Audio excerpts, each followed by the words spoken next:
एक मित्र ने लिखा है,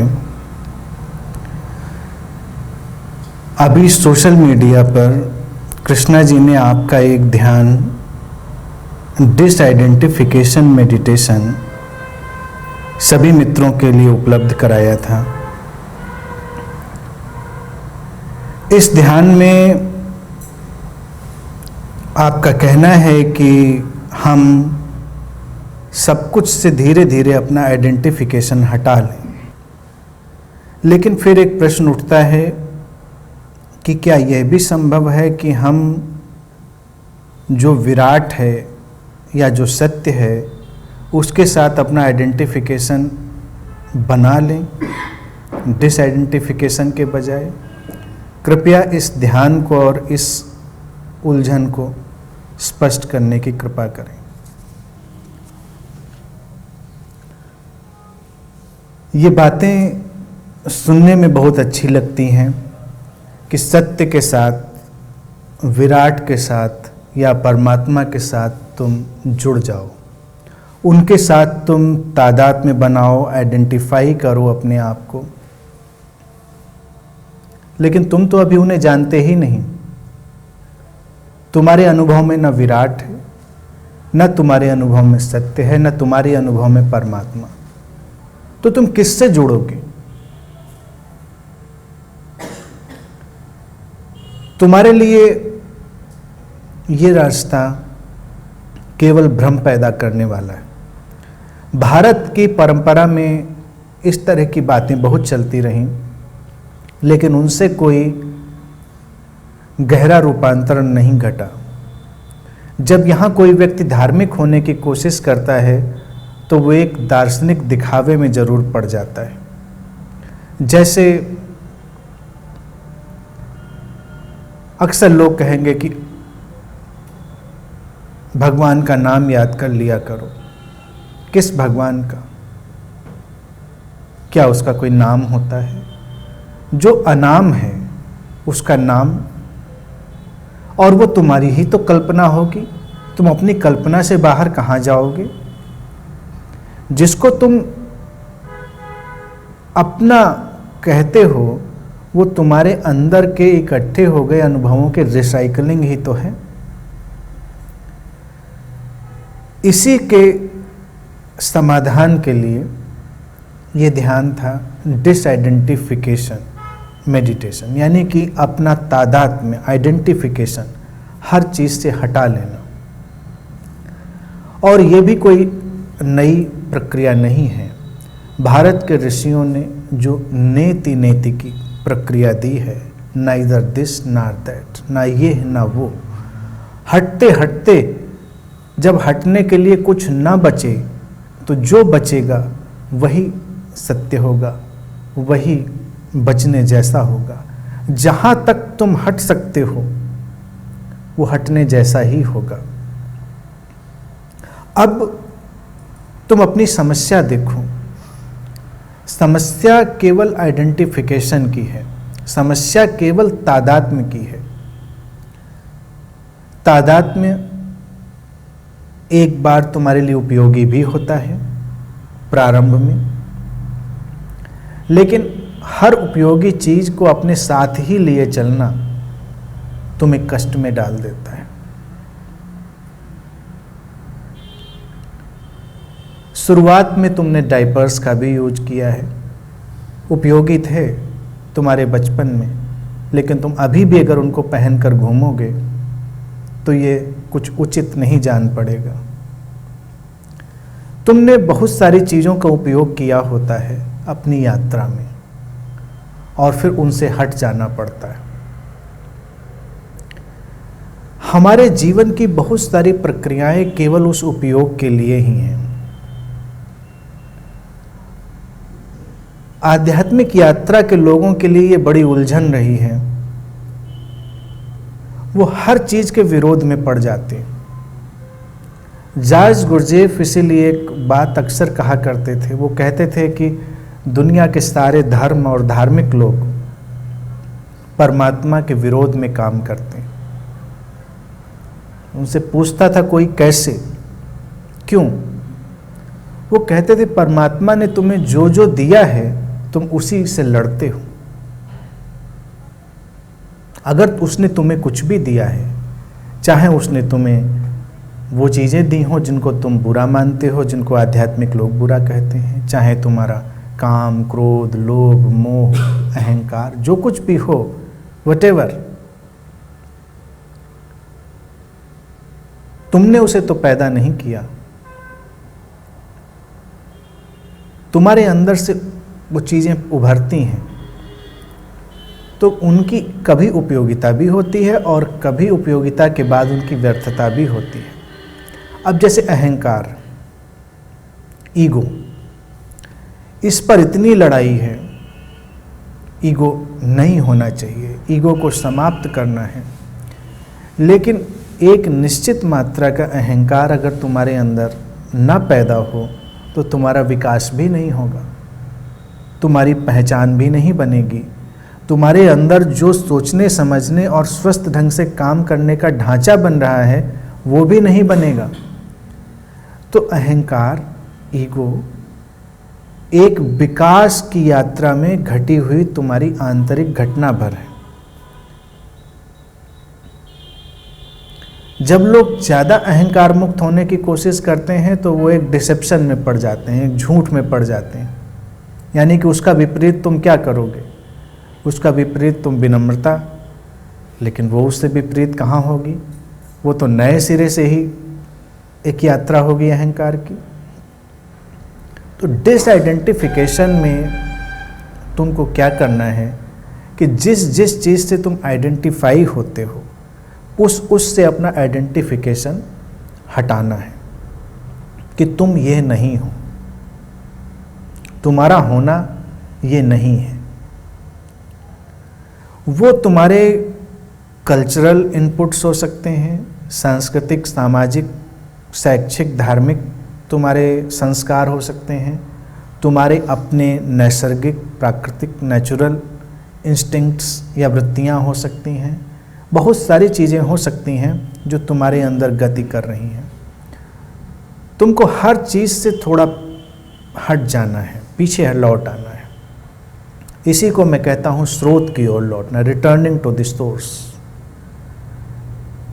अब जैसे कि तुम भारत में पैदा होते हो तो तुम्हारा इस देश के साथ आइडेंटिफिकेशन, तुम कहोगे क्या नहीं करना चाहिए? तो सवाल ये है कि तुम जहाँ हो वहाँ के कर्तव्य, वहाँ की जो तुम्हारी मर्यादाएं हैं उनका तो पालन करोगे, लेकिन उसके साथ इतना आइडेंटिफाई नहीं कर लोगे कि वो हिंसा में बदल जाएगा। इसीलिए राष्ट्रभक्ति भी एक अलग किस्म की हिंसा बन जाती। कभी तुमने इस पर ध्यान नहीं दिया होगा। हर राष्ट्र का व्यक्ति राष्ट्रभक्ति करता है, तो एक की भक्ति दूसरे के विरोध में ही पड़नी है। क्यों लड़ते हैं लोग? क्योंकि कोई एक जगह आइडेंटिफाइड है तो दूसरी जगह जो आइडेंटिफाइड है वो उसको दुश्मन जान पड़ता है। यही धार्मिक लोगों के साथ, तुम एक विशेष धर्म में अगर संस्कारित हो तो दूसरे धर्म से तुम्हें विरोध मालूम पड़ता है।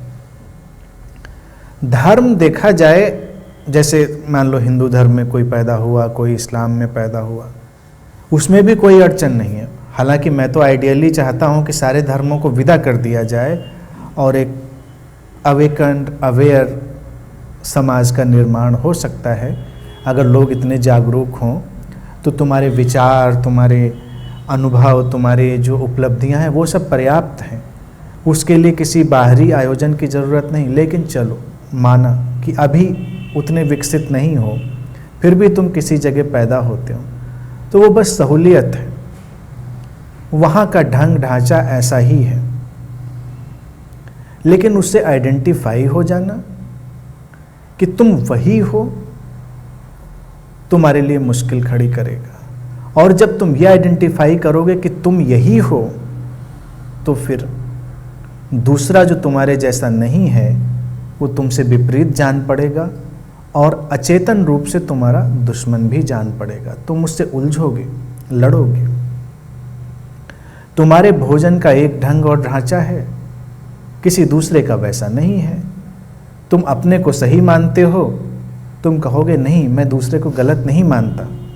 लेकिन अगर तुम अपने किसी भी जीवन की शैली से आइडेंटिफाइड हो तो अचेतन रूप से तुम दूसरे को गलत मानने ही लगोगे। तुमको लगेगा कि दूसरा तुम्हारे जैसा नहीं है, तो संघर्ष पैदा होंगे। ध्यान और आध्यात्मिक उपलब्धि कंप्लीट डिसआइडेंटिफिकेशन है। तुम आइडेंटिफाई तो कर नहीं सकते परमात्मा से या सत्य से, जबकि ये सुनने में बड़ा आसान लगता है। कई लोग इसको प्रिस्क्राइब भी करते हैं, लेकिन वो प्रैक्टिकली कभी संभव नहीं होता। अगर तुम गहराई में जाओगे तो सबके अपने अपने भगवान निकल आएंगे, न निकलेंगे। अगर तुम विराट अद्वैत की बात करोगे तो तुम्हारी पकड़ से बाहर होगा, तुम्हारी पकड़ में नहीं आएगा। तुम्हारी पकड़ में जो आए उससे पीछे हटो। धीरे धीरे धीरे धीरे जब तुम ये तादाद में हटाओगे तो तुम्हारे अंदर एक बहुत हल्कापन आएगा। तुम देखोगे कि तुम्हारा तनाव, तुम्हारी बेचैनी, तुम्हारी सीमाएं तुम्हारे इस आइडेंटिफिकेशन के कारण है। तुम जिस परिवार में हो उसका आइडेंटिफिकेशन, जो शिक्षा, जो समाज व्यवस्था, उम्र, तुम्हारा पद, स्टेटस, सब कुछ तुम्हें एक आइडेंटिफिकेशन देता है। ज़्यादातर लोग अपने को वही मान लेते हैं, लेकिन अगर तुम सबसे पीछे हट सको तो क्या बचेगा? यानी तुम तो फिर भी रहोगे। तुम अगर ये नहीं हो फिर भी तुम हो। एक बड़ी मुक्ति का एहसास तुमको होगा। तुम कोई प्रोफेशन करते हो, छोटा है बड़ा है क्या मायने रखता, लेकिन आमतौर से लोग उससे जुड़ जाते हैं, आइडेंटिफाइड हो जाते हैं। कहने को ऊपर से वो कह सकते हैं कि नहीं नहीं मैं बिल्कुल आइडेंटिफाइड नहीं हूँ, लेकिन तुम्हारी रीढ़ की हड्डी बताती रहती है कि तुम कितने आइडेंटिफाइड हो। तुम कितने तन के चलते हो, बैठते हो, सम्मान ढूंढते हो, तुम आगे की सीट ढूंढते हो, पीछे की सीट ढूंढते हो, तुम कुछ भी ढूंढते हो। अगर तुमको लगता है कि तुम किसी खास जगह आइडेंटिफाइड हो, कितनी बड़ी समस्या है और कितना बड़ा बोझ है। तुम कहीं गए, तुम अपने को बड़ा विशेष समझते थे, किसी ने तुम पे ध्यान नहीं दिया, किसी को पता भी नहीं चला कि तुम्हारे ऊपर क्या अत्याचार हुआ, लेकिन तुम बहुत दुखी घर लौटे। किसी ने मुझ पे ध्यान नहीं दिया, नहीं दिया। तुम्हारे होने पे किसी चीज़ का कोई असर तो नहीं है। वही चैतन्य है, वही चेतना है, वो जो प्रक्रिया है वही विशुद्ध चेतना है। तो जो व्यक्ति चैतन्य स्वरूप होना चाहता है, तो सीधे सीधे तो हम कह सकते हैं चैतन्य स्वरूप हो जाओ, लेकिन तब तुम उसे पकड़ नहीं पाओगे। चैतन्य स्वरूप अगर मैं कहूँ तो वो तुम्हारे लिए एक फिलॉसफी, एक दर्शन, एक आइडियोलॉजी, एक विचार मात्र ही रहेगा। लेकिन अगर तुम आइडेंटिफिकेशन तोड़ो, न तुम इस देश से, न इस धर्म से, न इस व्यवस्था से, न जाति से, न संप्रदाय से, न इस चारों तरफ का जो भी ज्ञान है, अज्ञान है, किसी भी चीज़ से तुम अपने को आइडेंटिफाई नहीं करते। तुम थोड़ा थोड़ा पीछे हटते जाते हो। फिर जब तुम काफ़ी हद तक बाहरी आयोजन से अपना आइडेंटिफिकेशन तोड़ पाओगे, तब तुम और नज़दीक लौटोगे कि तुम ये शरीर भी नहीं हो। क्योंकि शायद शरीर नहीं होता है तब भी तुम होते हो। तुम अपने विचार, अपने मन भी नहीं हो, तुम अपने भाव भी नहीं हो, तुम सबसे हट जाते हो। इसका थोड़ा सा स्वाद तुमको गहरी नींद में मिलता है, जब देह खो चुकी होती। तुम्हारे चेतना जगत में तुम्हारी देह का कोई भान नहीं होता, कोई एहसास नहीं होता। यानी कि तुम सोचो, जब तुम गहरी नींद में हो और उसी समय तुम्हारी मृत्यु घट जाए, तुमको पता भी नहीं चलेगा कि हुआ क्या, लेकिन तुम तब भी तो थे। इसीलिए तो लौटकर तुम रिपोर्ट कर पाते हो, बता पाते हो कि तुम गहरी नींद में सोए थे। अगर तुम ना होते अपनी सुषुप्ति में, गहरी नींद में भी, तो लौटकर ये बताने का, जानने का कोई उपाय नहीं था। तुम अपने सपनों में भी, तुम अपने जागरण में भी, तुम अपनी नींद में भी, तुम हो। तुम्हारा होना है, लेकिन वो होना किसी भी आइडेंटिफिकेशन पर आधारित नहीं है, किसी भी तादाद में। पर आइडेंटिफिकेशन से मतलब तादाद में। वो कितनी बड़ी मुक्ति है। तुम उस आज़ादी में, उस मुक्ति में जी सकते हो। जब भारत के ऋषि कहते हैं कि तुम्हारा शरीर भी तुम्हारा एक पहनावा है, तो तुम देखो कि तुम्हारे यहाँ लोग पहरावे से भी आइडेंटिफाइड हो जाते। होता है कि नहीं होता है? एक अलग धर्म के लोग अलग कपड़े पहनते हैं, दूसरे अलग पहनते हैं। तुम्हें खुदा न खास्ता धार्मिक होने का बुखार पकड़ ले तो तुम अलग कपड़े पहनते हो, अलग वेशभूषा अपनाते हो। लेकिन अलग वेशभूषा से धर्म का क्या रिश्ता? अलग वेशभूषा से ध्यान और अध्यात्म का क्या रिश्ता? कपड़े हैं। जब शरीर ही तुम्हारा कपड़ा है तो कपड़े तो महाकपड़े हैं। लेकिन कपड़ों से आइडेंटिफिकेशन है। क्या यह संभव है कि तुम सब चीज से आइडेंटिफिकेशन अपना हटा लो? मुश्किल जान पड़ेगी तुमको। सरल है लेकिन कठिन भी है। अगर तुम हटा सको तो जादू हो जाएगा। जिसे अब तक तुमने सुना है चेतना, चैतन्य स्वरूप, वो घटेगा। इसीलिए जो लोग अध्यात्म के जगत में बहुत वैज्ञानिक रूप से काम करते रहे, उन्होंने कभी तुम्हें परिणाम के बारे में नहीं बताया कि क्या होगा। वो तुमसे कहेंगे कि वस्तु स्थिति ये है, तुम जहाँ पर हो अज्ञान की, पीड़ा की, दुख की स्थिति में, वो ये है। वो उसको एक्सप्लोर करके तुम्हारे सामने रखेंगे और फिर कहेंगे इससे बाहर होने का ये उपाय है।